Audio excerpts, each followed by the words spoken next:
Cruzando as Conversas. Oferecimento. Associação dos Oficiais da Brigada Militar. Defendendo quem protege você. E Colombo. Estruturas para eventos e também fretes e cargas. Muito boa noite. Estamos no ar com o Cruzando as Conversas desta terça-feira e hoje para falar sobre cultura. O estado do Rio Grande do Sul, assim como os demais estados do país, tiveram um agravamento, especialmente no setor cultural, por conta da pandemia do coronavírus. Isso é notório. Agora, as estratégias, as possibilidades, os caminhos para tentar superar uma crise econômica e trazer dignidade ao pessoal que faz rodar a roda da cultura do estado é que nós vamos trazer a partir de agora.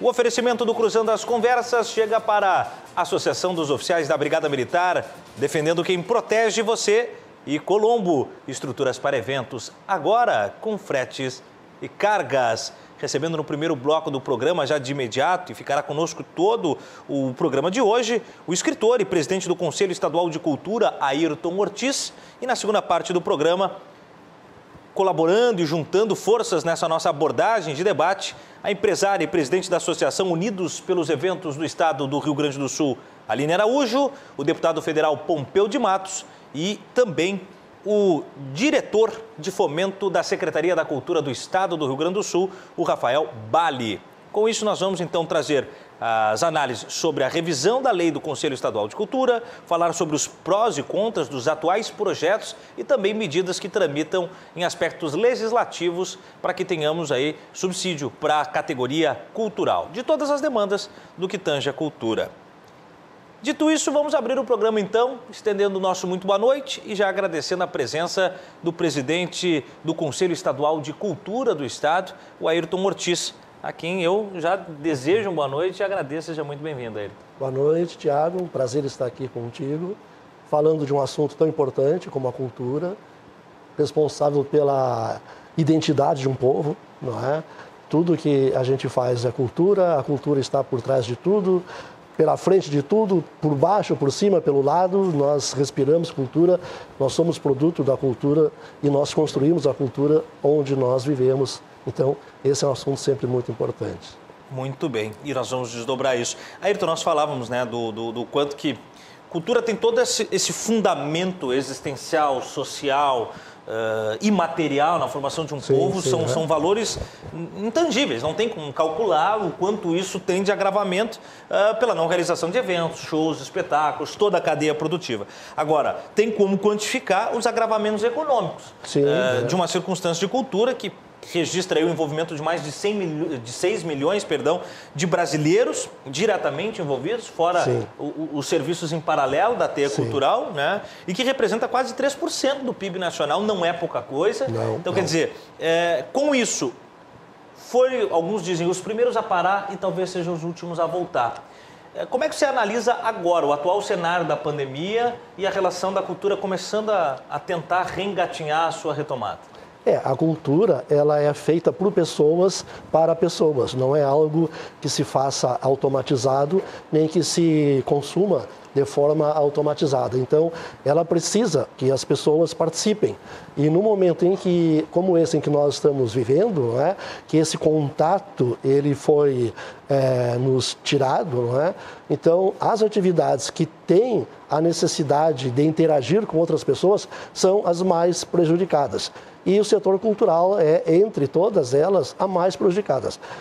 Até porque é um setor que envolve uma parte muito grande da economia, não é? Tem uma característica toda especial, é um setor onde a economia é muito capilarizada. Não é? Às vezes a gente pensa assim, cultura, um cara sobe no palco com um violão para fazer um show. Para que esse cara sozinho suba no palco com um violão para fazer um show, chega a ter às vezes 50, 60 pessoas trabalhando para que isso possa acontecer, não é? Na área da iluminação, do som, do palco, toda a estrutura que tem, essa turma da graxa que a gente costuma falar, não é? Não está em cima do palco, não está sendo vista pelas pessoas, mas fazem parte desse processo cultural e movimenta essa cadeia tão importante da economia.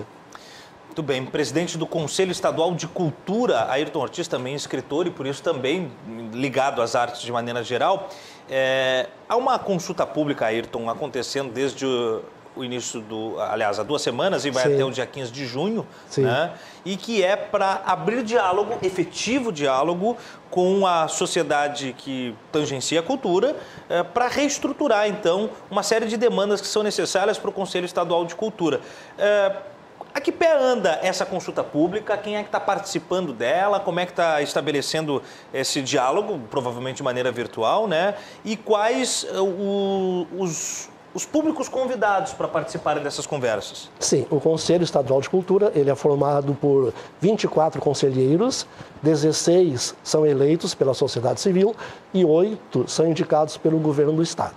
Essa relação, não é? 2 terços da sociedade civil e 1 terço do governo do Estado.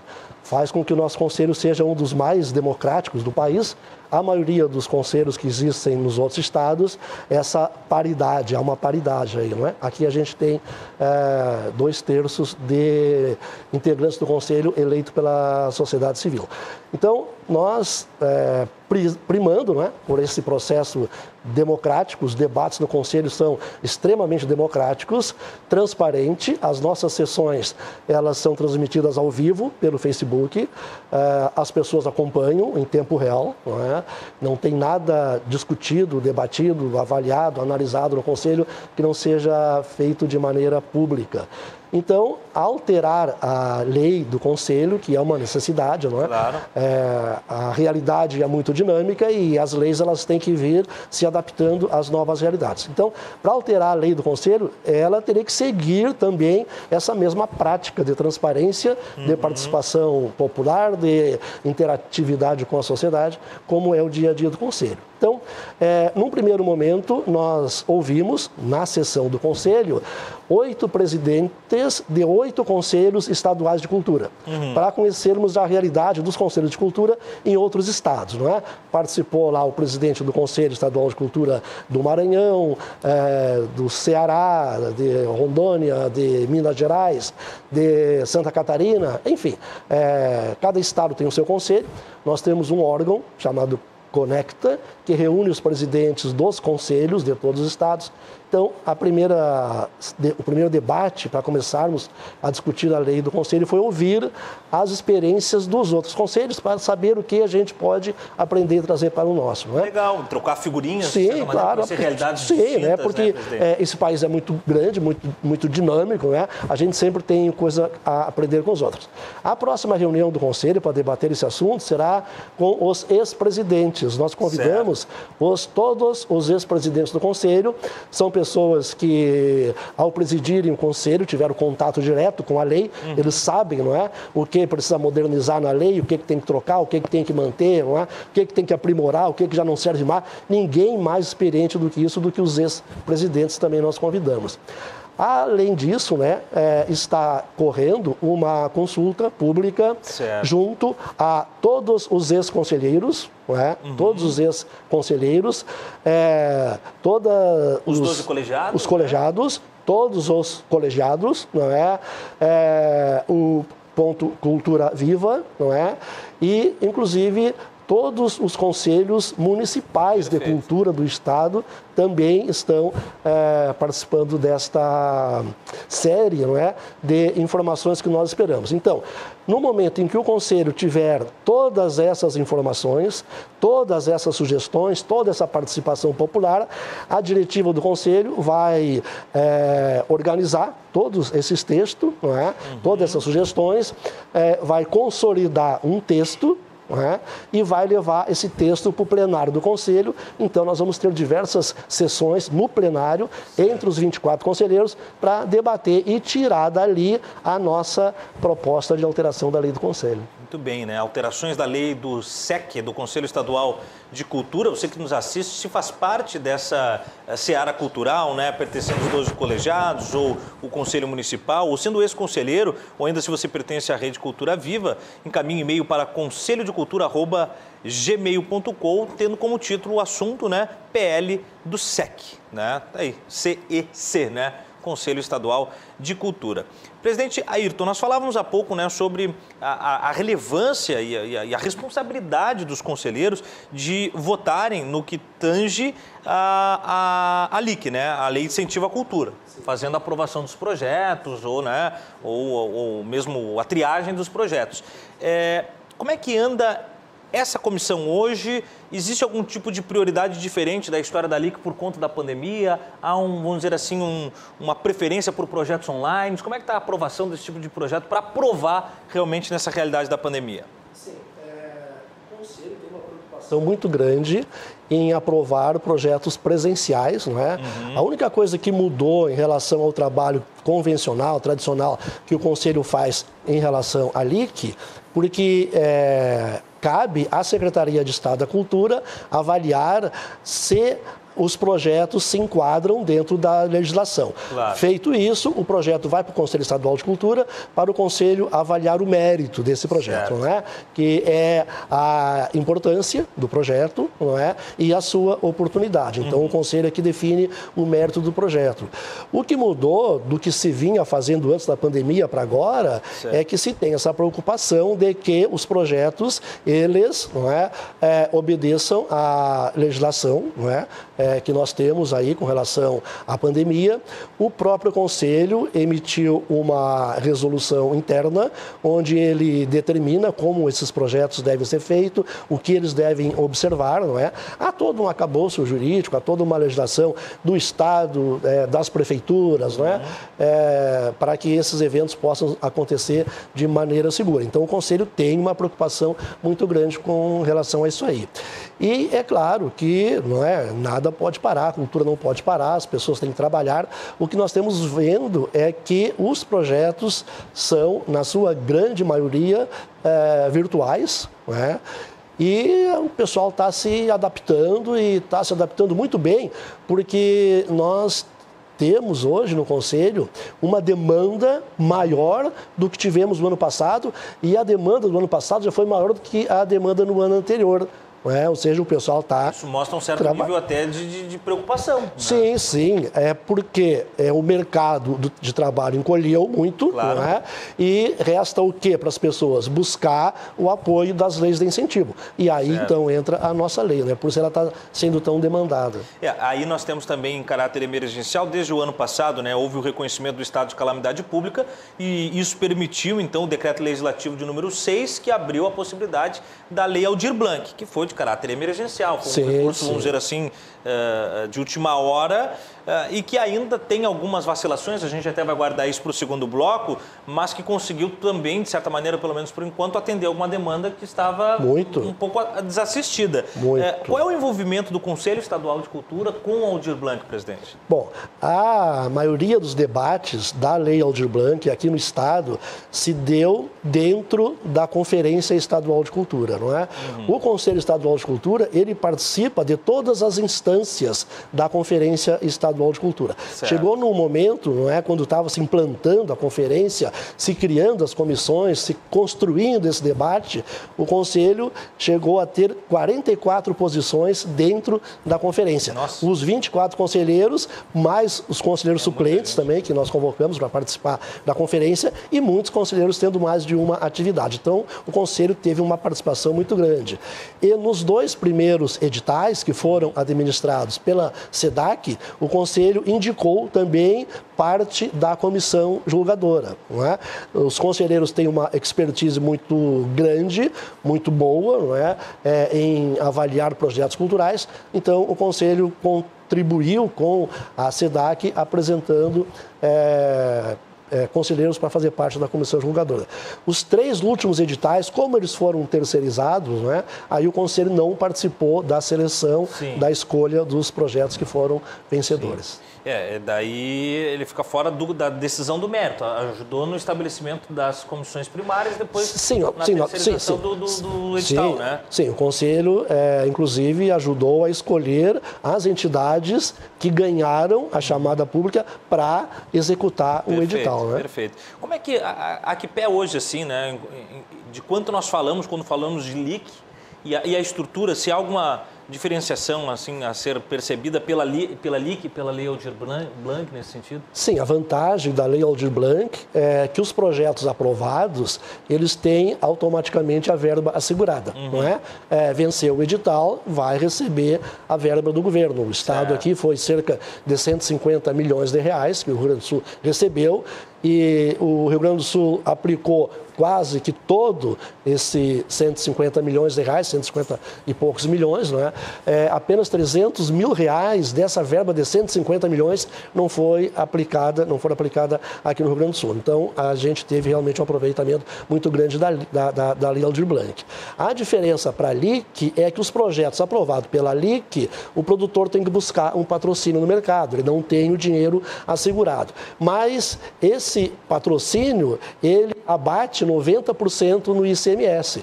Então, um produtor que tem um projeto cultural aprovado pelo Conselho Estadual de Cultura, ele está apto a captar esse patrocínio do mercado, e esse patrocinador vai abater do valor do patrocínio 90% no ICMS, não é? Facilita muito a captação de patrocínio, e até por isso que o Conselho tem uma preocupação muito grande.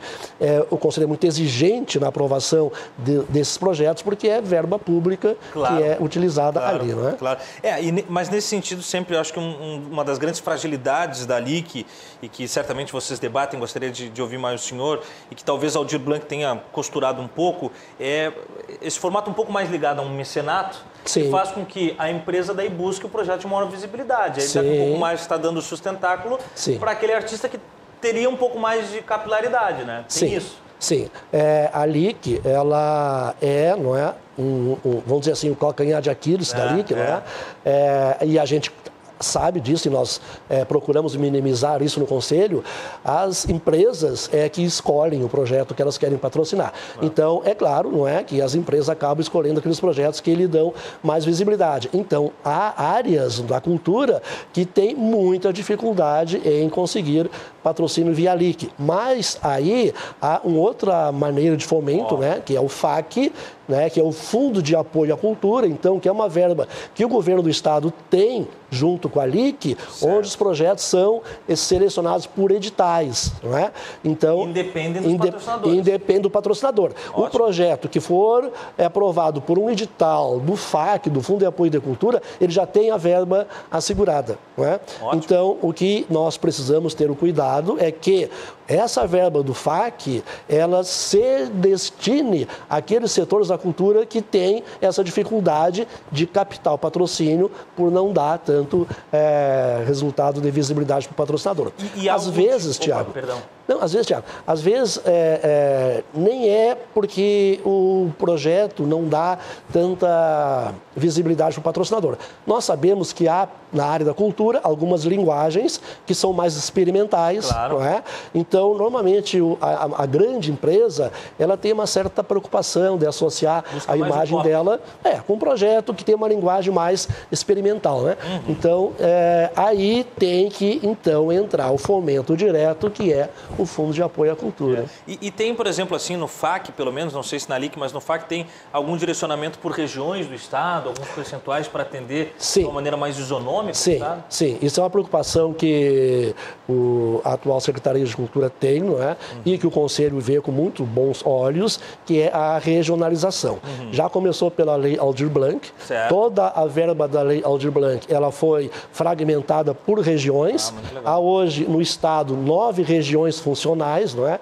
Então, toda a verba da Lei Aldir Blanc, ela foi fragmentada nessas 9 regiões funcionais, que é para fazer com que esse dinheiro chegue também lá no interior, que muitas vezes, por não estar em Porto Alegre, acaba sendo prejudicado na hora de repartir essa verba. Então, teve essa preocupação. E uma preocupação muito grande também, que a distribuição da Lei Aldir Blanc teve, não é? Com relação às cotas, sistema de cotas, não é?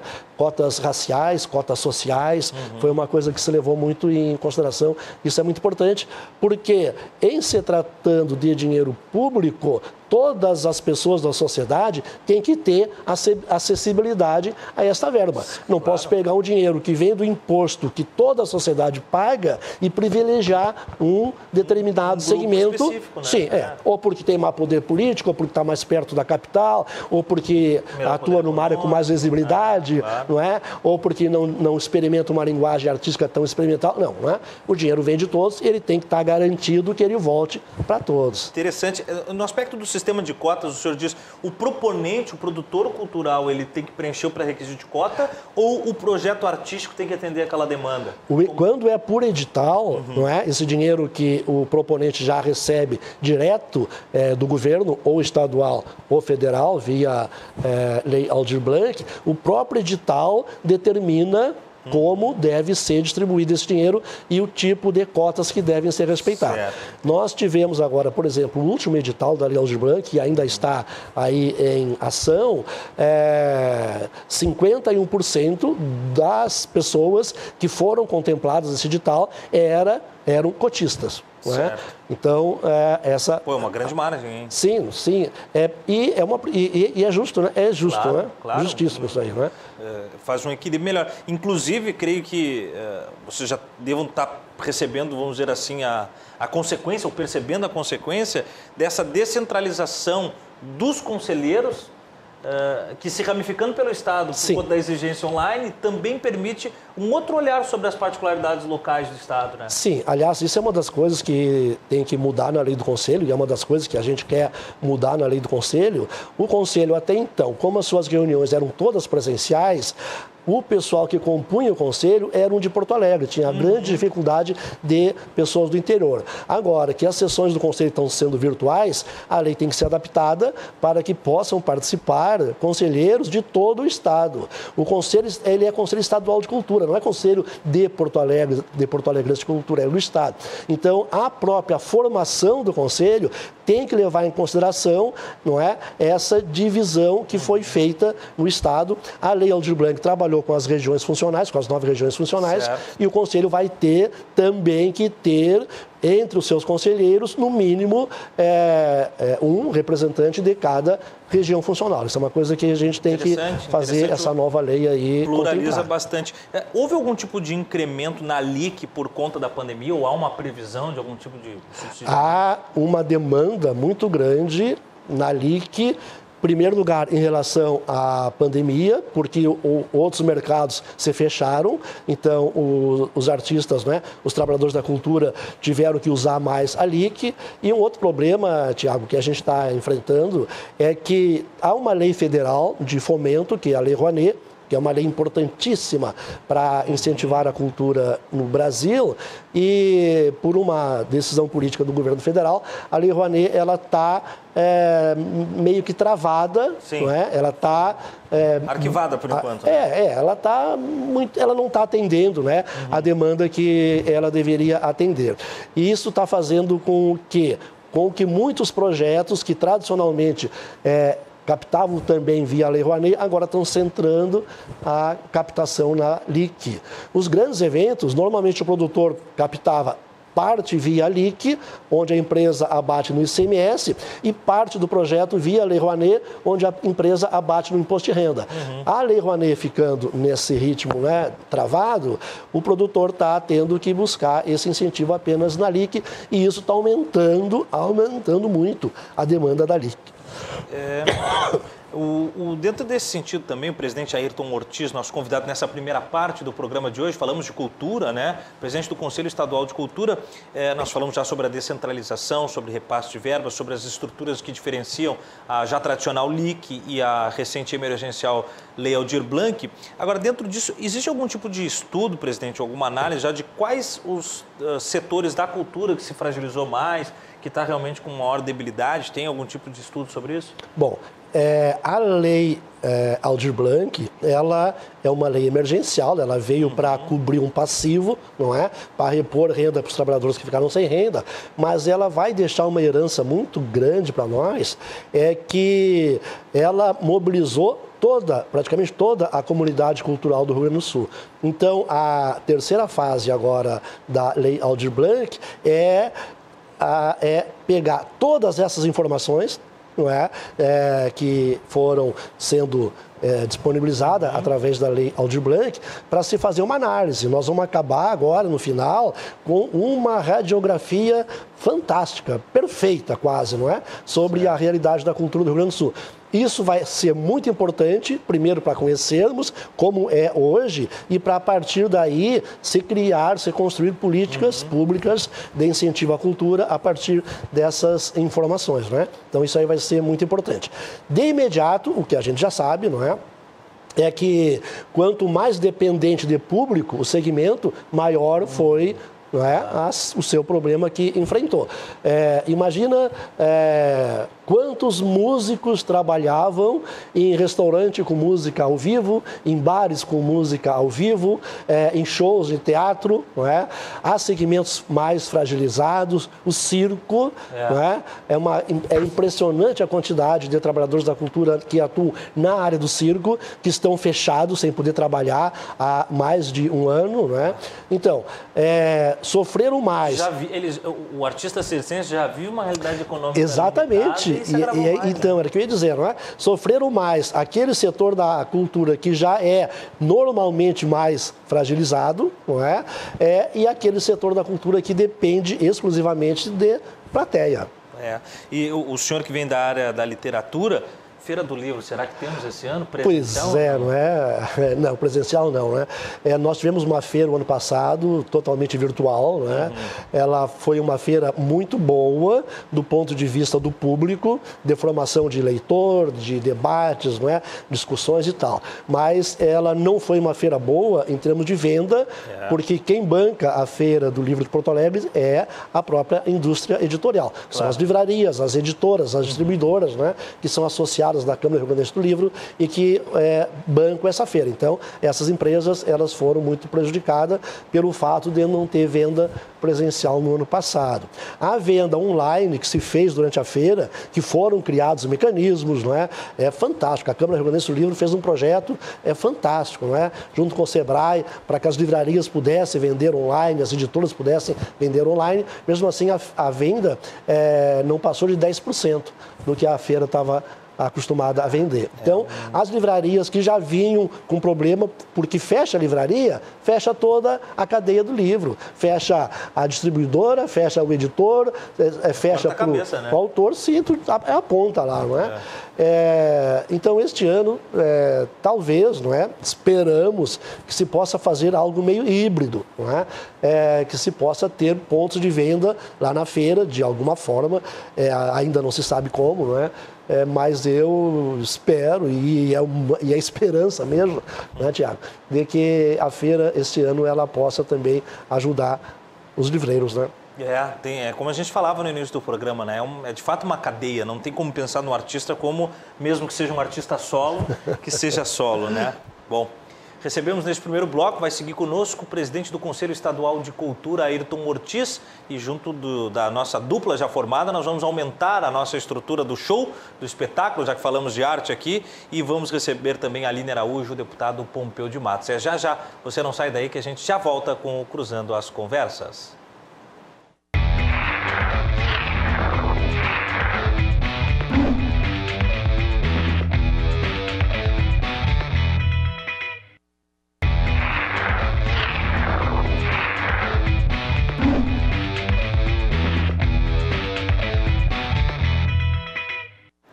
Voltamos então com o Cruzando as Conversas desta terça-feira, falando sobre cultura no que tange às leis, os projetos, os aspectos legislativos e também como, né, efetivamente, organicamente, a comunidade da cultura e dos eventos começa a lamber as feridas da pandemia e tentar reestabelecer o ganha-pão.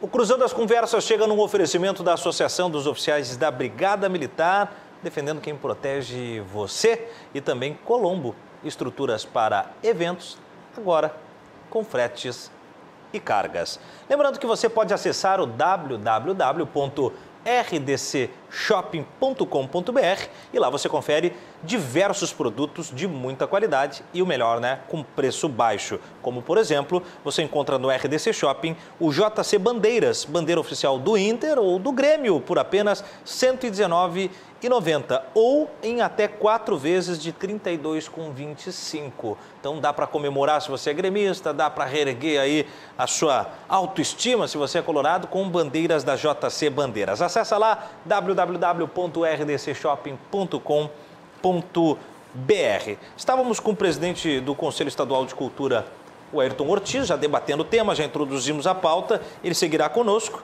e se juntará aqui nos estúdios com a empresária e presidente da Associação Unidos pelos Eventos do Estado do Rio Grande do Sul, Aline Araújo, a quem eu estendo meu muito boa noite e agradeço também já a presença. Seja bem-vinda, Aline. Boa noite, Thiago. Tudo bem? Prazer te receber. Prazer. E, por link temos também o deputado federal Pompeu de Matos, da bancada gaúcha, e que é uma das vozes no que diz respeito à área cultural e que também nos prestigia na noite de hoje. Seja bem-vindo, deputado. Obrigado, muito obrigado, Thiago. Prazer falar com o amigo. O prazer é todo nosso. E também o diretor de fomento da Secretaria de Cultura do Estado do Rio Grande do Sul, o Rafael Bali, que também nos prestigia na abordagem deste tema. Seja bem-vindo, Rafael. Obrigado, muito boa noite. Muito bem. Bom, voltando então e abrindo, né, ou dando continuidade, ramificando mais o papo que já tínhamos eu e a Ayrton, Aline, é claro, nós falávamos da arte personagens, né? O artista circense, ou o pessoal que faz cinema, o músico. Agora, onde há o personagem, há o cenário, há o contexto, o evento. E aí, quando a gente fala da arte da cadeia produtiva, e o Ayrton lembrava, desde o vendedor de pipoca, o contra-regra, o pessoal da graxa, né? É o pessoal que faz o evento, que também está igualmente abalado. Nisso surgiu a Associação Unidos pelos Eventos. Essa associação, ela é anterior à pandemia ou ela surge pela necessidade da pandemia? Pela necessidade da pandemia. A gente viu que o setor precisava de uma representatividade muito forte, né, para poder lutar junto e ir em busca de uma solução para um problema muito grave, que é a pandemia. A gente compreende isso, mas também a economia não pode ser deixada de lado, né? Claro. Então, ela surgiu em novembro, final de novembro, em um ato de desespero mesmo de alguns empresários, né? Para ser mais preciso, 26 pessoas, que se reuniram em busca de uma saída, de uma solução, e foi se fortalecendo muito. Né? Ela vem se fortalecendo cada dia mais e crescendo no estado inteiro, em Quaraí, junto com o pessoal do circo também, o Gilmar, que está sempre junto conosco. Então, tudo que é ligado a evento é muito amplo, é um setor muito amplo. A gente teve procura, inclusive, de cabeleireiros, maquiadores, porque também faz parte dos eventos. Socorro, né? Socorro, exatamente. Realmente ramifica bastante. E tem que tentar juntar forças, né? 26, você diz, é como se fosse um grande conselho, são 26 conselheiros, é isso? Na verdade, a gente está constituindo a associação, né? E essa associação tem 12 diretores e assessoria de marketing, né? Toda a equipe que trabalha, né, com nós. E os associados, a gente já começou a fazer um pré-cadastramento deles, né? E aí a gente tem mais de 700 pessoas já cadastradas. E isso se deu assim em 2 dias esse cadastramento.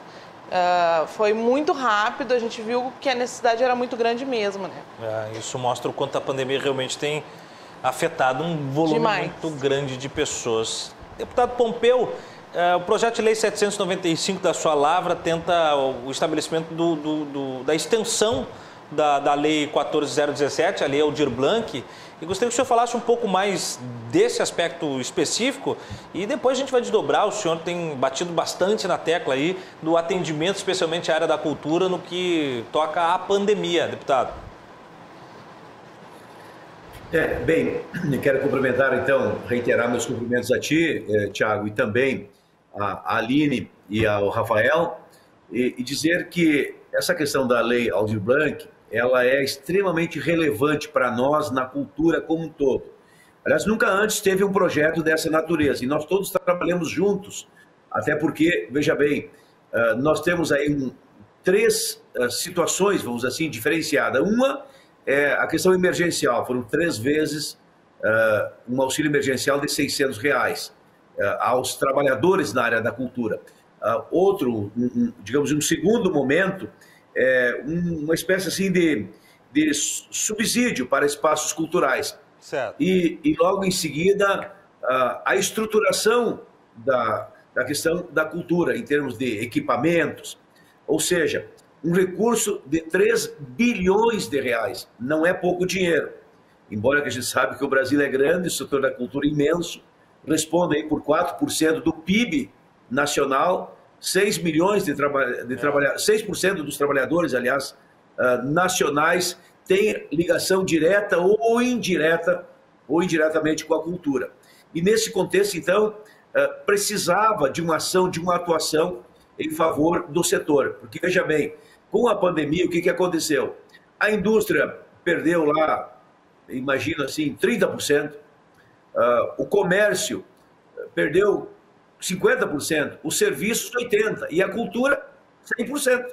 A cultura simplesmente foi a mais castigada, a mais atacada, a mais ofendida, de tal sorte que não tinha o que fazer, porque o teatro, o cinema, os eventos, os CTGs, enfim, a música, o músico, todos ficaram numa redoma, sem ter alternativa. A pandemia, vamos dizer assim, inibiu tudo isso e parou. O mundo parou. Bom, aí nós tivemos um outro problema, porque nós fizemos o projeto, esse projeto é um projeto coletivo aqui da Câmara dos Deputados, com recurso expressivo, mas daí nós enfrentamos uma situação inusitada, que nunca antes nós tivemos da cultura um recurso desse. E um recurso público demanda controle, consequentemente burocracia, e um pouco de burocracia também. E isso atrapalhou os caminhos para que esse dinheiro chegasse na ponta, chegasse efetivamente nos trabalhadores de cultura, nas empresas culturais, enfim, para dar o amparo, o socorro, a proteção, a retaguarda necessária nessa hora. A tal ponto que, para te teres uma ideia, terminou o ano passado, esse recurso de 700 bilhões, aliás, de 3 bilhões, sobrou praticamente quase 1 bilhão, não foi gasto. Ficou ora empenhado, ora encaminhado, e aí então que nós entramos com esse novo projeto para prorrogar o prazo, para que esse dinheiro pudesse ser gasto, para que o setor de cultura não perdesse essa vaza e, consequentemente, nós então aprovamos o projeto e, como resultado prático, o setor não perdeu e aí interagindo CTGs, teatro, conjuntos musicais, enfim, todo tipo de ação, de interação, vão poder acessar esse recurso, acessar essa verba. Isso tudo, para te teres uma ideia, Tiago, ele serve de exemplo, do bom exemplo, daquilo que nós precisamos fazer pela frente. Porque todo esse dinheiro, e ele é expressivo, não é suficiente para atender a demanda do mundo da cultura, que é muito plural, que é muito amplo, que é muito extensivo, e deixa para a gente um exemplo daquilo que nós precisamos fazer e daquilo que nós podemos fazer vencendo a cultura, vencendo a burocracia, para que a cultura tenha oportunidade, tenha vez, tenha voz, tenha mais projetos, tenha mais inserção, tenha melhores encaminhamentos. Esse é o desafio que nós temos pela frente, e eu, modestamente, como alguém que gosta da cultura, da música, da poesia, Deus me deu o dom de ser poeta, eu tenho muitas poesias escritas, muitas letras, né, algumas já gravadas, então eu sei o valor, o significado, a importância, porque vivo um pouco no mundo, não dependo disso, mas quem depende disso sabe o quão é importante a cultura para nós todos. A gente sabe que o arroz, a carne, a massa, o pão alimentam o corpo, mas a cultura alimenta a alma. E nós precisamos, nesta hora de pandemia, sim, alimentar o corpo, mas ter a alma alimentada de esperança, de alegria, de convicção, de luzes, de imaginação, de sonhos. E a cultura que pode trazer para nós isso, e esse é o meu desafio, um pouco o desafio de cada um de nós, e eu estou dentro desse contexto, trabalhando junto. Muito bom, deputado. Deputado que é poeta, já fez um verso ali, né? Carne para o corpo, poesia para a alma, é bonito, né, Ayrton? Poeta, e mais do que poeta, conheço o deputado Pompeu há muito tempo. Assim, é como o sonho, né? Tu sabes que o sonho são as nossas luzes de a esperança. E a esperança pode ter nome de sonho e o sonho ter o nome da esperança. E eu digo que o sonho é só um sonho quando a gente sonha só. Mas para o sonho não virar pó, é preciso, na verdade, acordar para a realidade. Mandar embora a vaidade, deixar que cresça a vontade, fazer que o sonho aos pouquinhos não deixe sonhar sozinho quem sonha a felicidade. E eu tenho um sonho de melhores dias. Sonho com outro momento, sonho com outro tempo, eu sonho lá com as alturas. Eu sonho que um dia a gente possa viver muito melhor, vivendo e fazendo cultura. É isso que eu sonho. Que bonito, O deputado é poeta e não é de hoje, é de longo tempo. Eu conheço o deputado, foi meu aluno, o deputado Pompeu foi meu aluno em Santo Augusto. Olha aí. Uma época que eu morei em Santo Augusto, dei aula no colégio, lá o deputado Pompeu foi meu aluno. Cortou um pouquinho, não consegui ouvir. O presidente do Conselho, Ayrton Ortiz, disse que foi seu professor em Santo Augusto, deputado. Está entregando um pouco a idade aqui, mas está dizendo que foi seu professor, deputado. E é que foi meu professor? Ayrton Ortiz está conosco aqui. Ô, Ayrton Ortiz, querido amado, meu professor. Fui professor. Inteligente, sábio, me deu luz e saber, conhecimento, me traçou norte, rumo e direção para não me perder na caminhada, e por isso estou aqui. Meu professor, com muita honra, viu? Que bonito, que bonito. É que nós somos precoces. Um abraço para ele. Um abraço, deputado. Legal, que legal os encontros, né? Que eu, cruzando as conversas, cruza esses encontros. Rafael Bali, diretor de fomento também da Secretaria de Cultura do Estado. Rafael, quais os esforços hoje, para onde estão canalizados os esforços efetivos da Secretaria? Porque, claro que, né, quando toca um tema que é tão plural, que é a palavra de ordem, tão diverso, que tem a expectativa de muitos agregadores em volta, todo mundo tem interesses, todo mundo tem as suas demandas, as suas necessidades. Mas hoje, efetivamente falando, concretamente falando, onde é que reside a tomada de decisão e iniciativa da Secretaria de Cultura do Estado?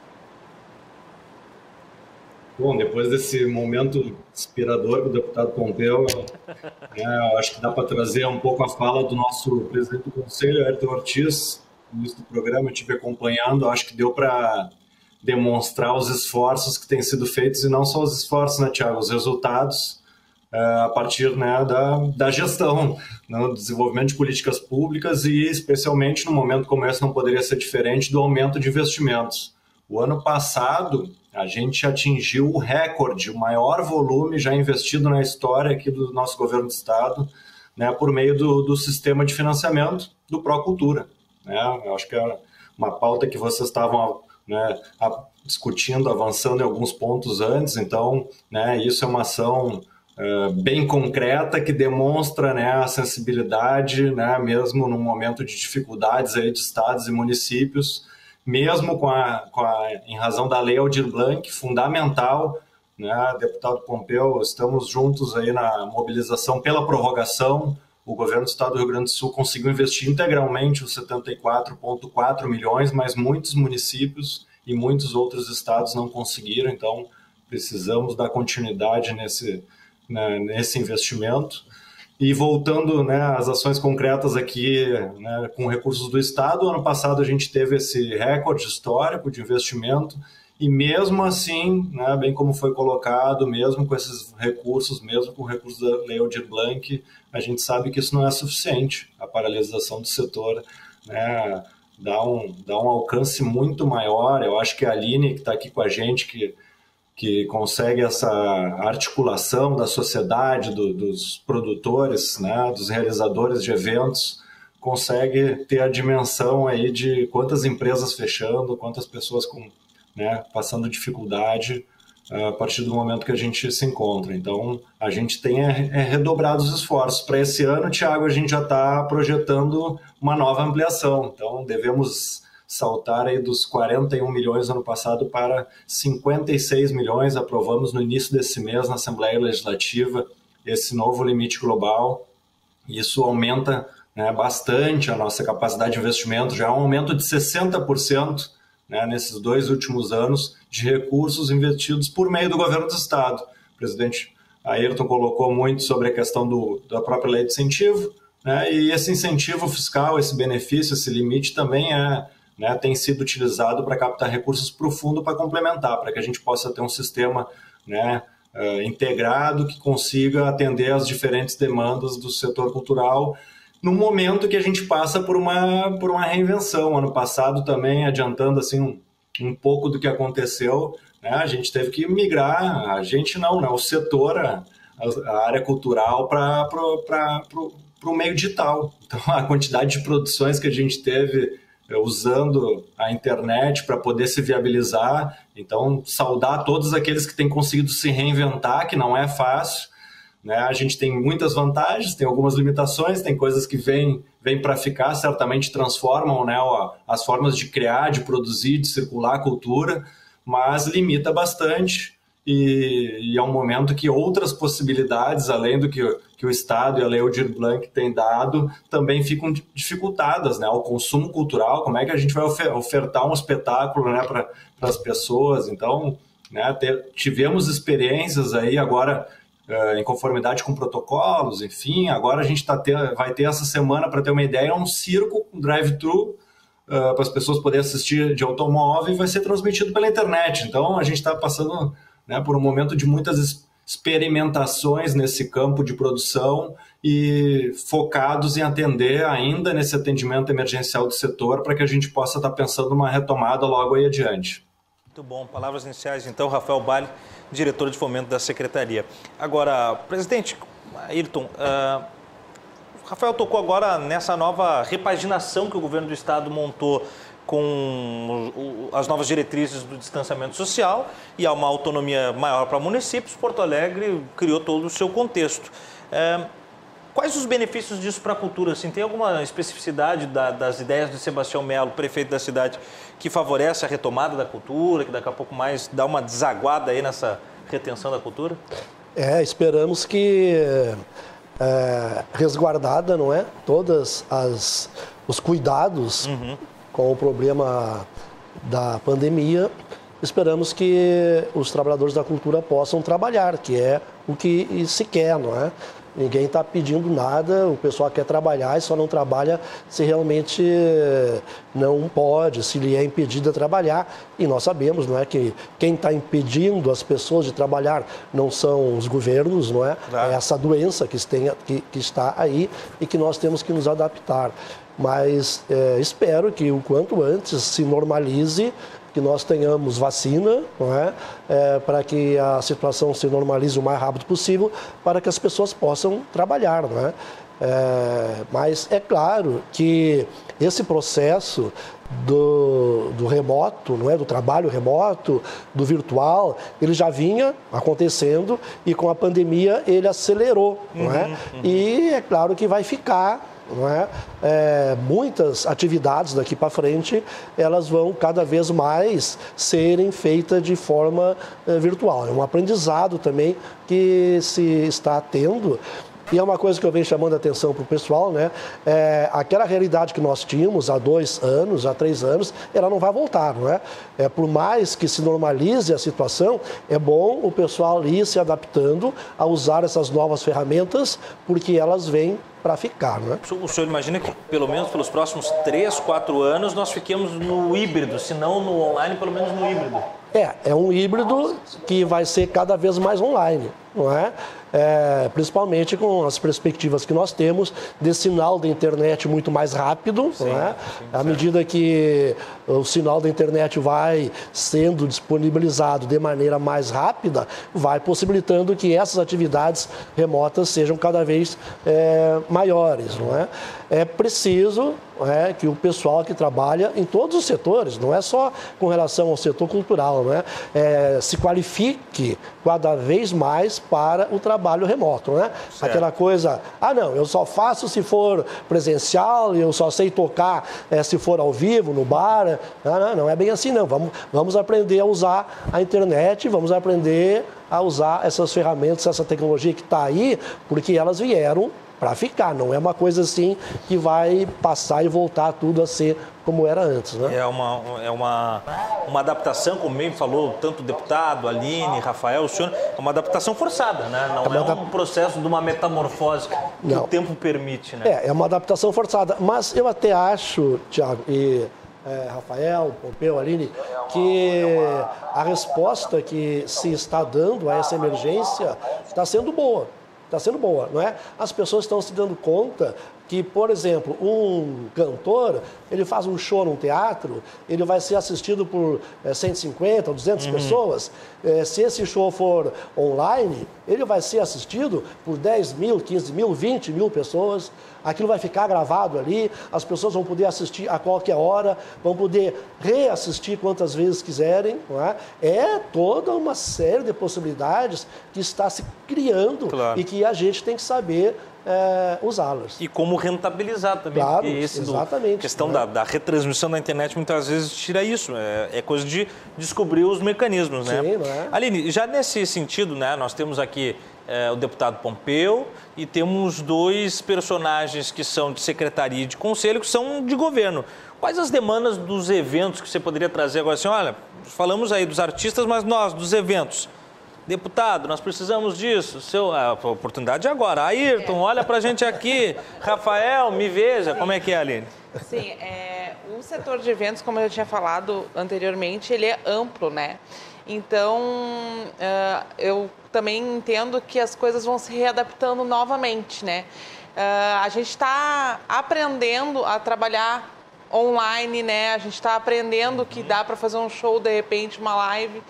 Mas vem de uma estrutura gigantesca, muitas vezes, né? E tu reduzir a live, às vezes ele tem uma diferença muito grande de econômica, principalmente, né? Que eu acho que isso que dá um impacto que assusta muito no momento. Claro. Então, é um processo de readaptação, né? Quando a gente fala que precisa de apoio financeiro do governo, por mais apoio que tenha, nunca vai ser o suficiente, como já foi falado também, que o Rafael falou, né? Então, realmente, é tão drástica a situação que fica quase que inviável não ter socorro. Precisa de um socorro e a gente fez uma campanha de arrecadação de alimentos agora em janeiro, se não me engano, janeiro, fevereiro, e a gente arrecadou 8 toneladas em cestas básicas e o pessoal procura sem parar. Então, quando falta a comida, a gente vê que a coisa ficou feia mesmo, né? Então, a questão de um apoio do governo é muito importante, o diálogo também com o governo também é muito importante, porque mesmo que gradativamente é importante que o setor retome as suas atividades, que ele possa, de uma forma menor, mas voltar a trabalhar, se readaptar, né? Mesmo que com público reduzido, com todos os protocolos que estão extremamente rígidos. O que o prefeito Melo fez em Porto Alegre para nós já deu um alívio muito grande. A gente voltou a ver os eventos, as casas de festas infantis trabalhando com distanciamento muito bom, com todos os cuidados que são pedidos nos protocolos, né? Então, eu acho assim que precisa também estender um pouquinho a mão, sabe? É isso, a gente precisa que tenha essa flexibilização. Isso é muito importante para não acabar com o setor. Porque quando tu não tem como trabalhar, não tem mais nada. O que eu vou fazer? Vou me reinventar até quando, né? Se reinventar, vai até onde, né? Muita gente já ficou pelo caminho. Como eu mexo com o pessoal, né? Vamos de cotovelo dado, porque de mão não dá. E a gente vai indo. Soquinho, o máximo soquinho. O máximo um soquinho. E a gente vai indo, tentando se reinventar e se superar tudo que está acontecendo, né? É complicado. Deputado, o senhor bem lembrou, né? A Lei Aldir Blanc, ela nasce de um esforço coletivo e uma sensibilidade do parlamento. Claro, né, tem, vamos dizer, a síntese que vem lá do projeto da Jandira Fegali, mas é o somatório de diversas instrumentalizações, né? Agora, tem a mais recente demanda, que é a ideia da Lei Paulo Gustavo, que é oriunda da bancada do PT no Senado Federal, e que propõe a injeção de 4,3 bilhões em apoio à cultura. Como é que o senhor vê as possibilidades disso se apoiar nos moldes da Aldir Blanc e se tem como, em curto prazo de tempo, dar mais essa segunda demão aí na Aldir Blanc? Olha, veja bem, Thiago, eu sempre digo, Rafael, Aline, que a cultura, na verdade, ela se retroalimenta. O que tu aposta na cultura, que tu investe na cultura, ela vem e vai e vem. Eu diria assim, a ação do artista gera o aplauso, e o aplauso alimenta o artista. Aquece a alma do artista, o combustível do artista é o aplauso. E a cultura, ela se retroalimenta. Então, nós temos que apostar na cultura, acreditar mais, investir mais, e é possível. Eu faço aqui um comparativo, desculpe, mas eu tenho que fazer isso. Por exemplo, agora, com toda essa pandemia, as pessoas ficam assim muito guiadas pelo mercado, e o mercado é importante. Como é importante o mercado, e eu sei que o mercado é importante. Mas na hora da pandemia, para onde foi o mercado? Sumiu, porque o mercado ele se inibiu junto com a pandemia. Quem que sobrou? O poder público. Então nós temos que ter o cuidado de não desmerecer o mercado, é verdade, mas não desconhecer nem desvalorizar o setor público, que é nessa hora quem pode estender a mão. Por isso que a lei Aldir Blanc ela aportou um recurso de 3 bilhões, nós podemos ter agora uma outra lei aportando um recurso maior. E pode ter certeza que esse recurso investido na cultura, ali na frente, ele volta a alimentar a economia e fazer com que o negócio gire, porque nós temos que nos preparar para também o pós-pandemia, a saída da pandemia. E aquilo que a Aline disse, nós temos que sair vivo da pandemia. Nós vamos ser reinventando, até quando? Então, nós nos reinventamos até uma altura em diante, nós temos que ser levados, amparados, protegidos, apoiados. E nós enfrentamos a pandemia da primeira onda, a pandemia da segunda onda, a primeira cepa, a segunda cepa, é uma coisa maluca. A vacina demorou para chegar, está demorando para chegar, não vamos entrar nesses detalhes para não desviar o foco, mas o que é fato é que nós precisamos resistir e ter o socorro necessário para a gente sair vivo da pandemia, e no pós-pandemia a cultura anda por si só, ela chama o consumidor, ela chama a multidão, ela tem espaço físico, geográfico, econômico, social, humano. Ou seja, a cultura tem essa capacidade. Por isso que esse novo projeto, ele é visto com bons olhos. Começou lá no Senado, ele, se avançar no Senado, vem para a Câmara, e aqui ele ganha, assim, ganha asas. E pode ter certeza que, avançando no Senado, nós terminamos de apoiá-lo e de aprová-lo aqui na Câmara dos Deputados, e vamos ter, digamos assim, esse segundo grande socorro que a cultura precisa para nós vencer essa etapa mais drástica da pandemia, e que a gente possa, no pós-pandemia, sair muito vivo, porque a cultura gaúcha, a cultura brasileira, plural, ampla, aberta, ela tem condições, sim, de dar resposta, mas ela, como disse, ela tem que sair viva desse processo que é muito doloroso. A pandemia, ela tem um efeito colateral muito forte dentro da economia, e esse efeito colateral está nos machucando. Por isso que nós precisamos desse socorro do poder público para que a cultura possa estar viva depois da pandemia. Em homenagem, claro, ao comediante e ator falecido recentemente por conta do coronavírus, mas 2,8 bilhões seriam destinados exclusivamente ao setor audiovisual, tendo 35% desse valor destinado às capitais, a municípios com mais de 200 mil habitantes, e mais de 1 milhão destinados para os demais municípios, dividindo em 50% a 50% para o setor audiovisual e os demais setores, né? O audiovisual sendo encarado como um dos setores mais prejudicados e que reúne também um dos maiores contingentes para a sua projeção laboral, né? Para a sua realização. Rafael, nesse sentido, fora as leis, né? Nós falamos... Só me permita, Thiago, porque nós brigamos muito essa questão do setor audiovisual, vamos dizer assim, do chamado conteúdo nacional. que para nós é muito relevante. Porque, claro, quando tu fala da cultura, ela é plural, daqui a pouco tem, como a gente diz, interesses estrangeiros legítimos. Nós não vamos desconhecer, porque a cultura ela é global, mas se nós não formos um pouco bairrista e olharmos para a nossa realidade, que é mais frágil, que é mais fraca, que precisa mais de apoio, mais de amparo, assim, o setor de audiovisual, o cinema nacional e todas essas produções sofreram, e como sofreram muito. Por isso que elas precisavam de um amparo diferenciado, e é isso que nós vamos fazer, estamos fazendo e vamos fazer aqui nessa segunda, vamos dizer assim, nessa segunda onda de apoio à cultura, especialmente à cultura nacional. A audiovisual ainda ela tem mais uma sensibilidade que toca antes da pandemia, que é o fechamento das possibilidades com a Ancine, né? A Ancine ficando de alguma maneira completamente castrada, já vinha derrocando o setor. E aí, com a pandemia, então, foi, vamos dizer assim, a pá de cal, né? Rafael, nesse sentido... Vamos ao fundo do poço, lamentavelmente. Não, mas vamos sair. Rafael, a gente falou, né? Vamos sair. Lei Aldir Blanc, Lei Paulo Gustavo, LIC, Lei Rouanet.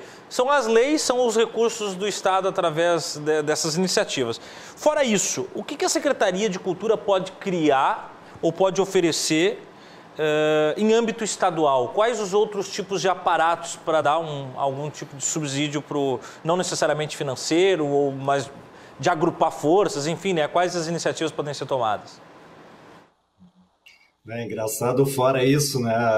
O executivo trabalha em cima justamente das regras, das leis, da previsão orçamentária, né? Das possibilidades de ação, e essa construção, né?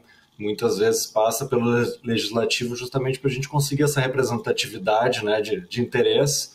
E eu acho que nesse aspecto dá para destacar, a gente não foi dito até agora, pelo menos não observei, o auxílio emergencial gaúcho, né? Estamos falando aí de 107 milhões de reais para atendimento do setor, né? Começou com uma pauta muito voltada ao setor da hotelaria e da gastronomia, o setor de eventos se mobilizou e conquistou também a inclusão dentro desse projeto de lei. Esse auxílio já começou a rodar, já é uma lei já sancionada, já tem uma primeira parte, né, em operação, e vai abranger diversos quinais, né, diversas atividades econômicas de empresa do setor. Então, as empresas de produção de eventos vão entrar, as empresas de apresentações de espetáculo, musicais, de teatro, empresas de montagem de palco. Então, eu acho que é uma forma fundamental num momento como esse de dar um mínimo suporte, um mínimo respiro para as empresas, né? E inclusive para pessoas que infelizmente foram desempregadas nesse momento, mesmo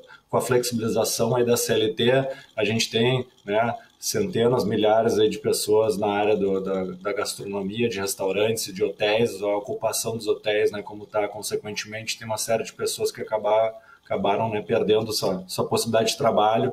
Então esse auxílio vem para justamente dar um respiro, dar um fôlego, né, e é um esforço interessante, observando, né, movimentos feitos por outros estados. A gente sabe a capacidade, né, deputado Pompeu, que os estados têm realmente os recursos, né, fortes, estão lá centralizados no governo federal, por isso que eu sei que tu briga tanto aí para conseguir descentralizar esse recurso. Então os estados têm feito o possível. Eu acho que a gente, com esse auxílio agora de 107 milhões, deve conseguir dar uma boa, né, atendida dentro dessas possibilidades aí para milhares de empresas e trabalhadores. Matéria do portal G1 RS, a Prefeitura de Porto Alegre oferece cestas básicas para trabalhadores da cultura.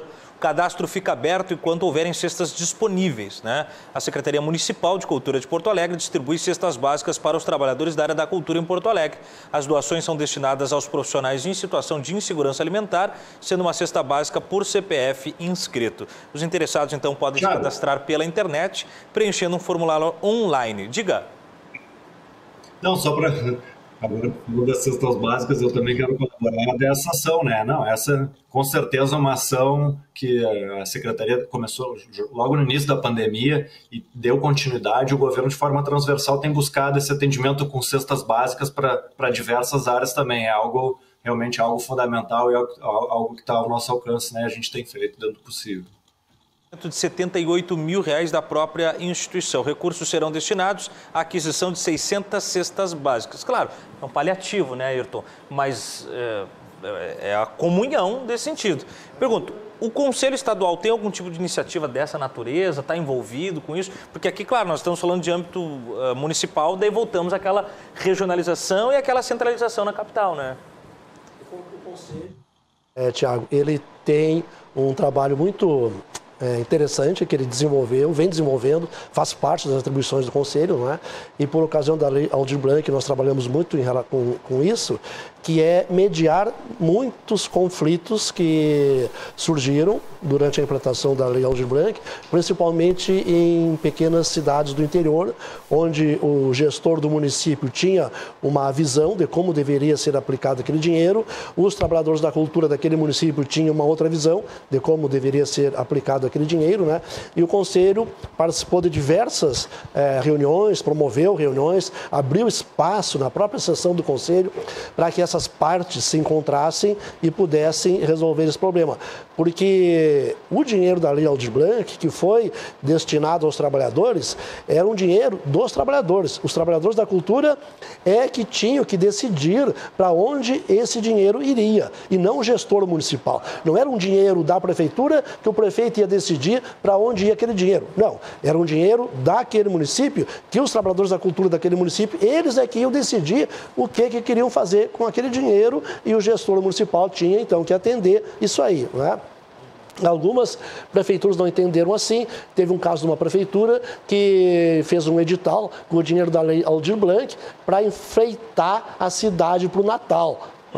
É claro que o pessoal não gostou e a gente fez uma reunião no Conselho lá para tentar resolver isso aí. Então o Conselho, ele atua muito nessa parte política, não é? De mediar conflitos. Municipal de recuperar esses valores? Isso aí, não é? Está entrando. Está entrando no áudio, acho que do deputado ali, do Rafael. Esse dinheiro que ia para as bolinhas de Natal da cidade? Conseguimos porque estava demais, né? Mas eu queria chamar a atenção de um aspecto que estamos falando aqui, claro. Dessas leis de incentivo à cultura. Tanto a Lei Aldir Blanc, como essa outra lei que está se pleiteando agora, é muito importante que as pessoas saibam, não é? Que a comunidade saiba, que a sociedade saiba que esse dinheiro não foi tirado de outro lugar. Tanto o dinheiro da Lei Aldir Blanc, como esse dinheiro agora dessa nova lei que está se reivindicando, é dinheiro da própria cultura, que estava parado.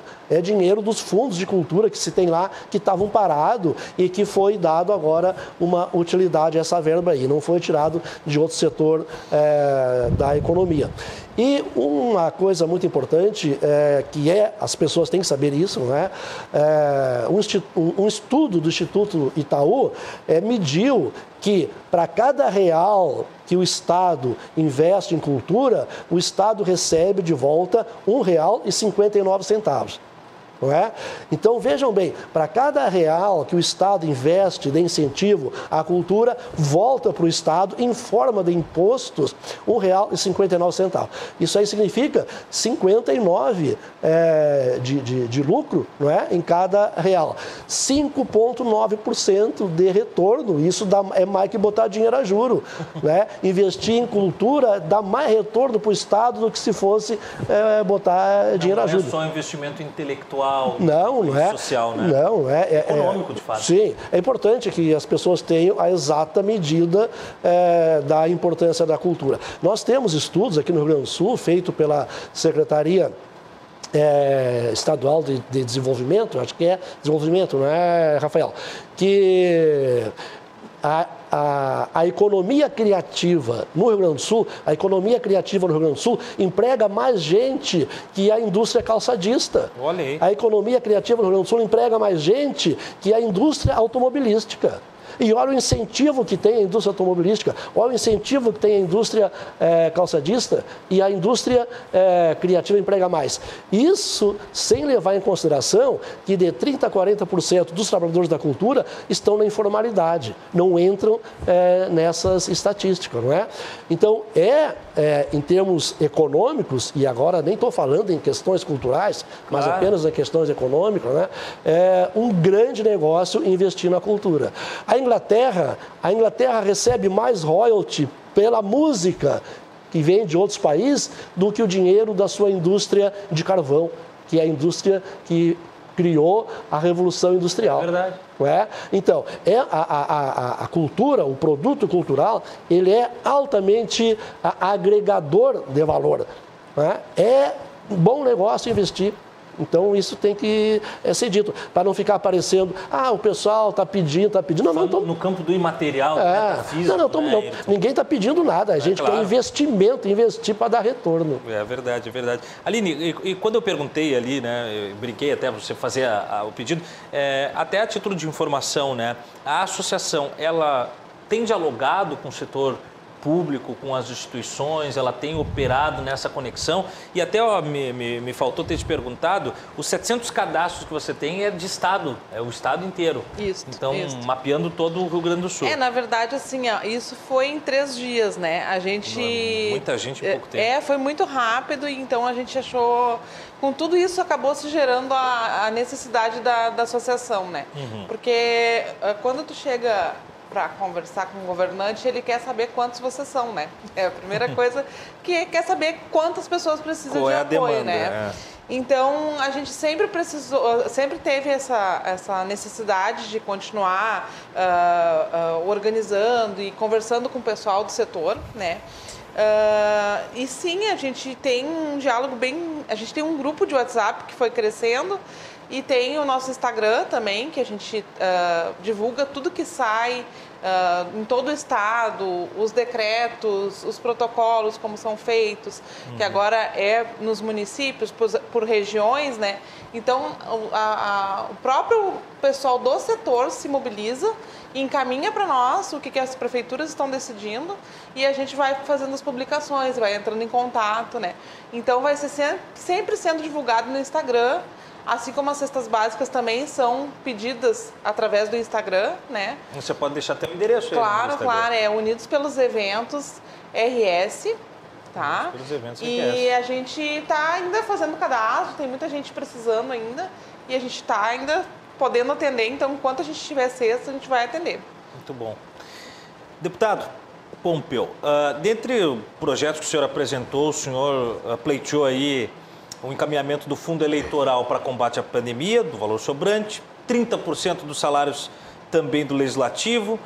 O senhor propôs a destinação da arrecadação das loterias para combate à pandemia. Quer dizer, o senhor está tentando abraçar todas as possibilidades para que isso se converta em verba que se torne essa nossa trincheira contra esse inimigo invisível.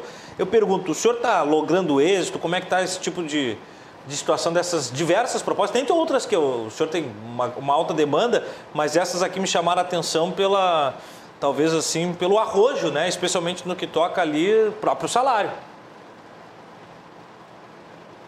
Veja bem, na verdade nós vivemos nós estamos vivendo um tempo inusitado, totalmente inusitado. Eu diria assim, atípico. E, via de consequência, as nossas reações também têm que ser excepcionais, extraordinárias. Certamente. Só para te teres uma ideia, eu vi a palavra ali, Thiago, do Rafael, e também da Aline. Nós temos aí, o Ortiz também, nós temos no Brasil mais de 400 fundos. Ou seja, quando a gente tem um fundo, quer dizer que tem lá uma reserva bem expressiva. Por exemplo, o Fundo Nacional de Cultura é um recurso que ali estava disponível para a cultura que não estava sendo usado. Na pandemia, coloca a mão no fundo, é uma poupança. Esse dinheiro não sai da educação, não sai do Bolsa Família, não sai, enfim, de uma outra atividade. Sai da cultura para a própria cultura, ou seja, a cultura se retroalimentando. Então, a gente tem que ter criatividade nessa hora. E eu procurei também, com criatividade, ter esse olhar. Por exemplo, fundo eleitoral. Eu entendia e apresentei o projeto dizendo que parte do fundo eleitoral, se não todo, pelo menos parte, podia vir para o combate à pandemia. Nós podíamos buscar dinheiro da loteria para combate à pandemia. Olha, o povo joga a loteria e esse é um dinheiro extraordinário, é um dinheiro, sim, periférico, né? Não é um dinheiro da essencialidade. Ele pode vir para o combate à pandemia. Nós criamos aqui uma loteria da saúde. Eu, inclusive, trabalhei para que fosse a loteria da educação também, ou seja, tu faz uma loteria e um tanto do recurso da loteria vem para a educação. Eu propus que os próprios deputados contribuíssem com 30% do seu salário por 3 meses, formando um fundo, não contribuindo individualmente para este ou para aquele, mas formando um fundo. E esse fundo estimularia, assim como os deputados, senadores, governadores, prefeitos, vereadores, secretários municipais, secretários estaduais, enfim, uma corrente positiva do bem, empresários, juízes, promotores, desembargadores, ministros, ou seja, uma grande corrente. Infelizmente, eu não tive, digamos assim, a compreensão coletiva do projeto. Ele acabou não sendo votado, mas eu próprio dei o meu exemplo. Eu peguei e abri mão de 30% do meu salário por 3 meses, e aí, como não tinha um fundo, eu doei para entidades, vamos dizer assim, entidades plurais, como a APAI, Liga de Combate ao Câncer, hospitais, foram vários hospitais que receberam um dinheiro, digamos assim, não teve muita expressão, mas foi, ao todo, os 3 meses, R$22 mil. Se cada um dos 513 deputados, dos 81 senadores, dos tantos ministros, dos tantos deputados estaduais, vereadores, enfim, se todo mundo doasse, nós iríamos ter milhões e milhões. Sabe aquela coisa de que diz assim, mas tu não vai salvar o mundo. Mas diz assim, mas isso aqui estou fazendo e estou salvando. E mais esse, mais esse, mais esse. Se cada um fizer a sua parte, a tese, a parábola do incêndio na floresta e o beija-flor, o passarinho, veio buscar água no biquinho. E alguém disse, mas com esse bico cheio d'água, é muito pouquinho para acabar com aquele incêndio. E aí ele disse, se todos os pássaros vierem e encherem o bico d'água, nós vamos ter uma bica d'água. Ou seja, nós vamos ter lá uma tromba d'água. E se cada um dos animais, ao seu modo e ao seu jeito, fizer, e se cada um dos humanos tomarem consciência e fizer a sua parte, nós podemos mudar o mundo. E como é que a gente muda o mundo? Começando por nós mesmos. Nós fazendo a nossa parte no sentido de fazermos a própria mudança. Então, eu coloquei esses projetos arrojados, eu diria assim, se eles não foram aprovados, eu apresentei mais de 60 projetos da pandemia. 10, 12, 13 deles foram aprovados. E claro que os mais simples, eu diria assim, vou dar um exemplo, para suspender o pagamento do FIES, do financiamento educacional, para os alunos que se formaram na faculdade, mediante o financiamento, se formaram, eles têm 1 ano de carência e depois começam a pagar. Quando chegou o momento de pagar, veio a pandemia. Quem tinha emprego perdeu e quem não tinha não ganhou. Como é que vai pagar? Não tem como. Então, nós conseguimos suspender por 4 meses. Agora, eu estou com outro projeto da mesma linha para suspender por outros 4 meses. Ou seja, projetos assim, no sentido de amparar o cidadão, a cidadania, a vida, o ser humano, a pessoa que está com dificuldade.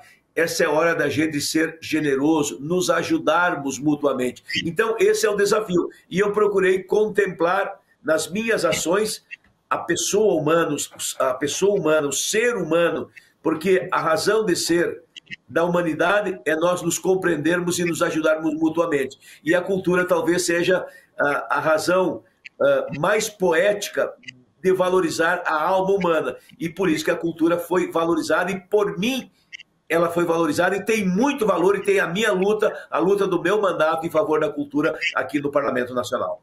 Deputado, percebo como na mesma medida que falamos de cultura, também já surge a lei, a questão do FIES, e parece que são temas distintos, mas é aí que a cultura e a educação também começam a se conectar, porque afinal de contas são filhas do mesmo ventre, né? Agora, Rafael, dos vetos do presidente Bolsonaro da manutenção da lei Aldir Blanc, especialmente eu toco 2 pontos: a prorrogação de 2 anos, né, para o prazo de aplicação dos recursos, e depois também o uso do saldo remanescente. O quanto isso pode ser, vamos dizer, remanejado dentro da realidade atual e o quanto isso prejudica também o setor, Rafael? A operação da Lei Aldir Blanc foi um desafio, foi importante, ela foi também reveladora em muitos aspectos, né? O presidente Ortiz trouxe algumas experiências de municípios aí que, há anos atrás também a gente fez um edital bastante inovador aqui para fomentar recursos aos municípios para que os municípios pudessem fazer editais. Então, muitos fizeram naquela época a primeira ação de fomento à cultura. E agora, com a Lei Aldir Blanc, não foi diferente. Muitos fizeram pela primeira vez e fizeram em prazos muito curtos, muito exíguos. A regulamentação demorou para sair, isso comprometeu, né? Na verdade, um desafio que se tinha de buscar ampliar o alcance ficou limitado em razão do tempo, inclusive, né? Então foram 3 meses para fazer todo o processo de seleção e pagamento. Felizmente, aqui no Rio Grande do Sul, né, no nosso estado, como eu falei antes, a gente conseguiu investir os 74,4 milhões, mas a gente tem mais de 700 milhões aí na mão de estados e municípios que precisam chegar, e esse veto compromete. Esse veto mantém os recursos parados nas contas dos estados e dos municípios, né, para depois vou retornar para o Fundo Nacional de Cultura, que é justamente essa briga que o deputado colocou, que tá fazendo novamente, né, de buscar um novo projeto de lei para que o recurso não fique parado. E eu acho que tem outra... Deputado inspirado hoje, vou puxar outra fala dele aqui, essa questão de todos fazerem sua parte. Por que o recurso está parado, né? Então, ou seja, alguém não estava fazendo a sua parte. Tem municípios que não têm feito a sua parte também. O Estado tem que sempre buscar fazer a sua parte e ampliar os investimentos. Na medida que a gente tiver, né, essa engrenagem funcionando, daí talvez a gente vai ter o sistema de cultura que tanto se fala, né? Hoje a gente tem legislações, né, tem os componentes aí do sistema, a fundamental participação da sociedade civil, por meio especialmente de conselhos. Então está aqui o nosso conselho mais antigo do país, aqui representado pelo presidente. Então são estruturas mínimas, necessárias, fundamentais para o desenvolvimento cultural, e é muito sensível a gente falar em cultura quando a gente pensa no desenvolvimento aqui, democrático inclusive, antes de abordar essa questão econômica da nossa sociedade. A gente precisa, né, esses movimentos de estímulo à produção cultural, demonstram bastante assim do que se pretende, do que a gente tem condição de desenvolver, né, a partir desses estímulos. Então a gente tem experiências que nos dão caminhos, nos mostraram muita coisa, só que a gente precisa, a partir delas agora, né, conseguir consolidar uma estrutura para dar conta, né, não só desse período muito desafiador que a gente passa, mas de uma retomada. Esse aumento, só para fechar, esse aumento de alcance, para a gente fica muito evidente. A gente, por exemplo, num dos últimos editais do Fundo de Apoio à Cultura, recorde de inscritos, 600 inscritos. E Lei Aldir Blanc, 3 últimos editais, 18 mil inscritos. 30 vezes mais alcance. Então era uma demanda, né? Aquela falta até de reconhecimento que o Estado tem essa possibilidade de investir, tem recurso, né? As pessoas se sentirem no direito de poderem buscar, né, esses recursos e colaborar para uma construção, né, coletiva aí dessa produção cultural aqui no nosso estado. E diga-se, acho importante também, Rafael, nesse sentido, né, até por conhecimento de causa, com todos os critérios bem rigorosos, porque tem que ser assim, ainda que rigorosos o critério de inscrição nos editais da Aldir Blanc, não foram burocratizados. Isso é importante que se diga também, porque quanto mais burocrático o processo de inscrição, mais ele acaba castrando o artista menor e deixando mais na mão dos grandes produtores. Então, esse é um dos grandes benefícios que tem que ser dito também, né? A desburocratização do acesso aos editais, né, Rafael? Não, com certeza. Esse foi talvez um dos exercícios mais intensos, como o presidente já tinha colocado, com diversos critérios inovadores, tanto de distribuição regional, importante, né, mas cotas, né, questão de segmentos culturais, representações, né, esse diálogo, a própria construção de todo esse processo por meio de uma conferência estadual de cultura, né, o quanto a gente ganhou já tem resultados no processo, né, de definição. Mas, de fato, o desafio é muito grande, foi simplificado muita coisa, né, e a concorrência foi muito grande, né, Thiago? Então, para cada uma pessoa concorrendo, a gente tinha outras...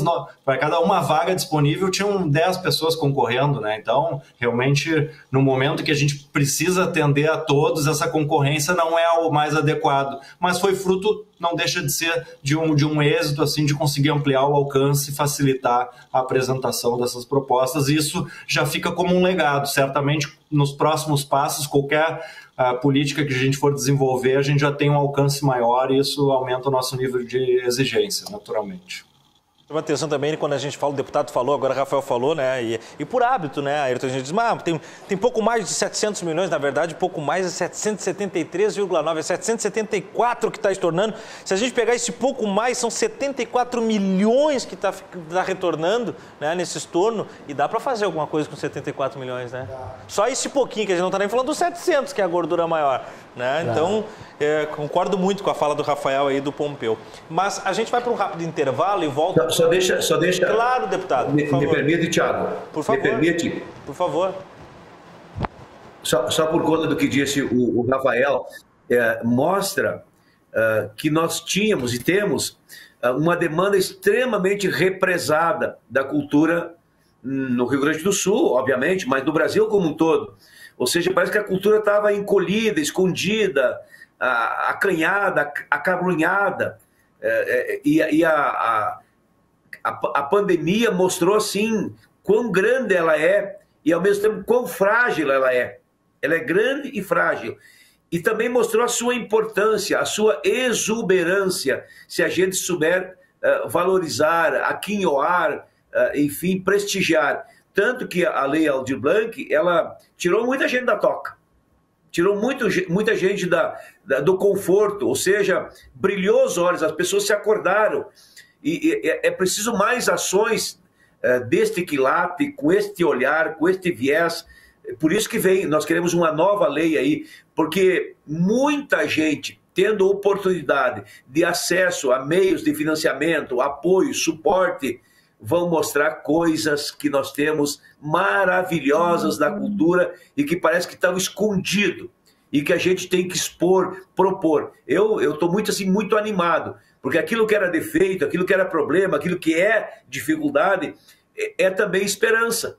É perspectiva de que a gente tem uma coisa muito boa e que, se a gente souber tratar e cuidar, nós vamos ter uma coisa muito melhor ainda dentro da cultura.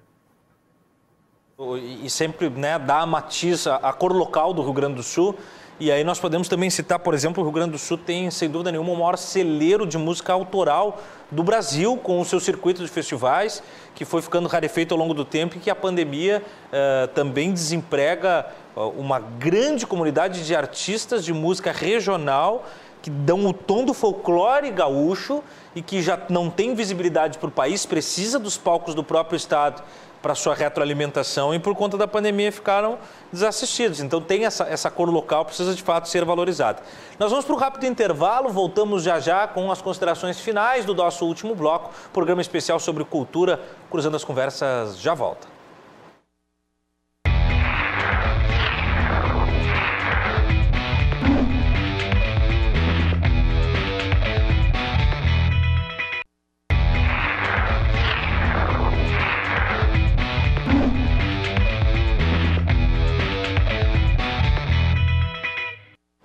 Voltamos então com o último bloco do Cruzando as Conversas da noite desta terça-feira, falando sobre cultura, aspectos legislativos, organizacionais, de governo e também do setor cultural e de eventos. O Cruzando as Conversas chega sempre num oferecimento da Associação dos Oficiais da Brigada Militar, que hoje completa 31 anos de existência. Parabéns a esta instituição que defende quem protege você. E também Colombo, estrutura para eventos, agora com fretes e cargas. Nós tivemos então no primeiro bloco uma entrevista exclusiva com o presidente do Conselho Estadual de Cultura, o Ayrton Ortiz, que também é escritor, e que nos trouxe um panorama geral, especialmente dessa reconfiguração de algumas leis envolvendo o Conselho, de uma consulta pública, né? E aí abrimos a caixa de ferramentas para o programa de hoje, recebendo no segundo momento a Aline Araújo, que é presidente da Associação Eventos pelo Rio Grande, do estado do Rio Grande do Sul, e também o deputado federal Pompeu de Matos e ainda o diretor de fomento da Secretaria Estadual de Cultura, o Rafael Bali. Nós vamos às considerações finais e eu já de maneira geral agradeço a este quarteto que engrandece o nosso debate, a nossa análise e especialmente labutam em prol da cultura e dos eventos. Começo pela ordem de chegada. Muito obrigado, Ayrton, pela presença, que esteja sempre aberto os microfones da RDC TV para que o senhor possa colaborar e nos trazer um pouco mais de informação a respeito do tema. Obrigado, Tiago. Eu que agradeço, de falar aqui em nome do Conselho de Cultura, conversarmos sobre cultura. Falamos muito sobre a parte econômica da cultura, nem tocamos, Foi muito rápido do que realmente ela interessa, que a cultura nos humaniza. De todos os animais que existem nesse planeta, só há um animal que produz e consome cultura, que é o animal humano. Os humanos são os únicos animais desse planeta que produzem e consomem cultura, daí já dá para se ter uma ideia da importância que é o fazer cultural e o consumir cultura. Isso é extremamente importante para nós. E espaços como esse aqui são fundamentais para que a gente possa fazer esse diálogo com a população. Eu que agradeço o convite. Eu e o Conselho estamos sempre à disposição aí do teu programa. Muito obrigado, presidente Ayrton. Sem dúvida, vamos voltar a falar e tomara que logo com novidades e notícias de reaberturas, com todo mundo vacinado, tudo na boa. Aline, também agradeço a presença e peço que na despedida, na sua fala final, você também deixe o serviço, porque muito do nosso público também trabalha com os eventos e daqui a pouco mais pode agregar forças aí na associação. Claro. Eu quero agradecer o convite da RDC TV. Obrigado, Tiago. Agradeço o Pompeu, também o deputado Pompeu, a participação aqui do Rafael, do Ayrton, de todos vocês. É importante sim a gente debater, é importante sim que a gente continue nesse caminho de crescimento, porque a gente já, como o deputado falou, já chegamos no limite máximo. E a gente está disposto a diálogo, tanto com o governo do estado, quanto o governo federal, quanto municipal. A gente só precisa continuar sendo ouvido, E nessa forma gradativa, ter uma reabertura com segurança, com todos os protocolos que são muito rígidos, Então isso seria muito importante que se permaneça esse bom diálogo que a gente tem, para a gente poder, aos poucos, ter uma retomada e poder sair dessa situação que está muito complicada ainda. E deixo aqui também o nosso Instagram, Unidos pelos Eventos RS, que está disponível para vocês tirarem suas dúvidas. Quem estiver precisando ainda de cesta básica, a gente fica à disposição. Enquanto a gente tiver cesta, a gente vai doar sim. E estou à disposição de vocês sempre que vocês precisarem. Muito obrigado Aline e Ayrton, que estiveram nos estúdios conosco. E por vídeo nós recebemos então e agradecemos o deputado federal Pompeu de Matos.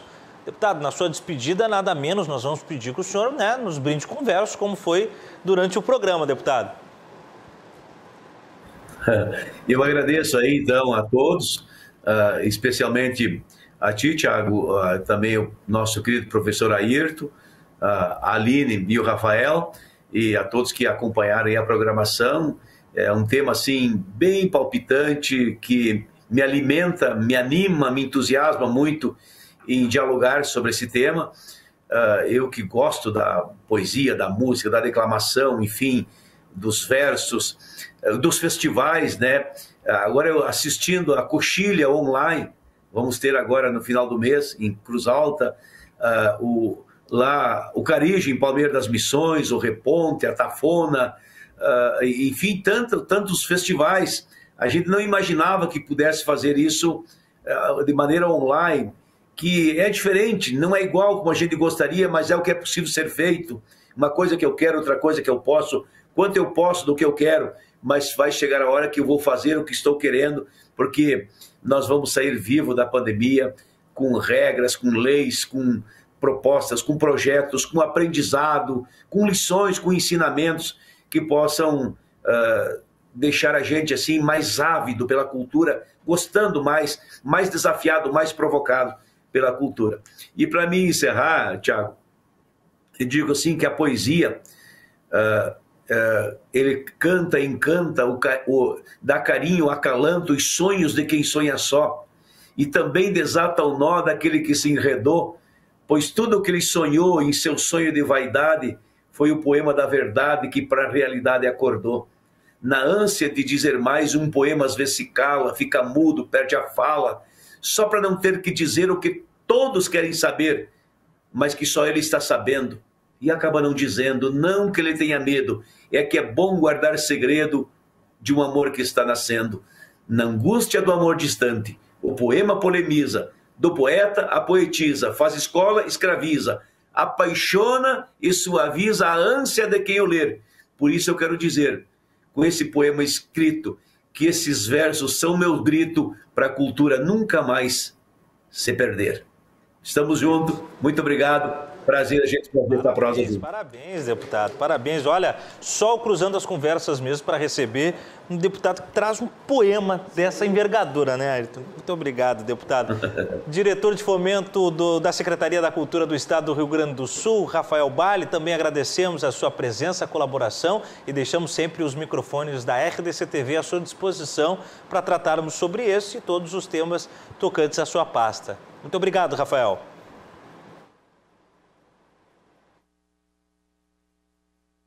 Perda do Rafael na linha? Será que o Rafael volta para a gente conseguir se despedir? Tá sem áudio, Rafael. Não sei se está com o microfone desligado, Rafael. A gente vai tentar restabelecer, pelo menos para dar um tchau, né? Agora temos.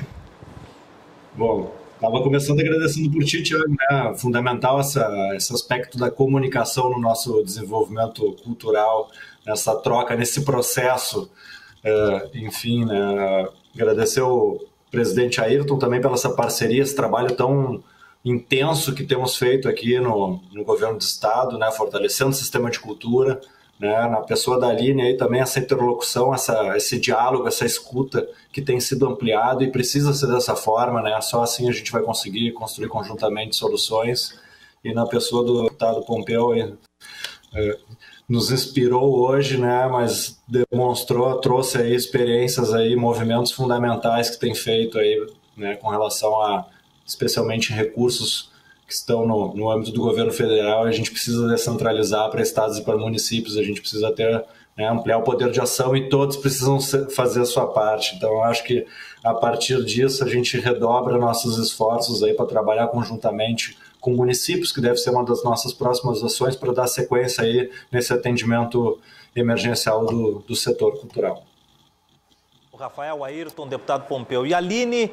Cruzando vai ficando por aqui, lembrando que amanhã às 10 da noite nós falaremos sobre o tema é o seguinte, olha, o tema é polêmico. Brasil, um dos países que mais gasta com servidores públicos, e teremos na bancada o presidente do Instituto Estudos Empresariais, o Gabriel Torres, o vereador Felipe Camozato e o deputado estadual Giuseppe Riesgo, e ainda também a deputada estadual Sofia Cavedon e o vereador Jonas Reis. Tema polêmico, nós vamos trazer a forra este grande debate amanhã. É 10 da noite aqui na RDC TV, que você segue pelas redes sociais e todas as plataformas e confere o Cruzando as Conversas também no formato em Spotify, né? Em podcast lá no Spotify você pode conferir. A gente se encontra amanhã então, 10 da noite. Lembrando, né? Um grande abraço a todos os integrantes da Associação dos Oficiais da Brigada Militar, hoje de aniversário, completando 31 anos, parceiro da RDC TV, e que na quinta-feira terá também um programa especial em homenagem à instituição que defende quem protege você. A gente se encontra amanhã. Boa noite.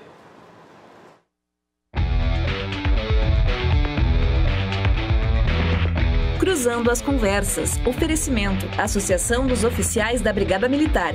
Defendendo quem protege você. E Colombo. Estruturas para eventos e também fretes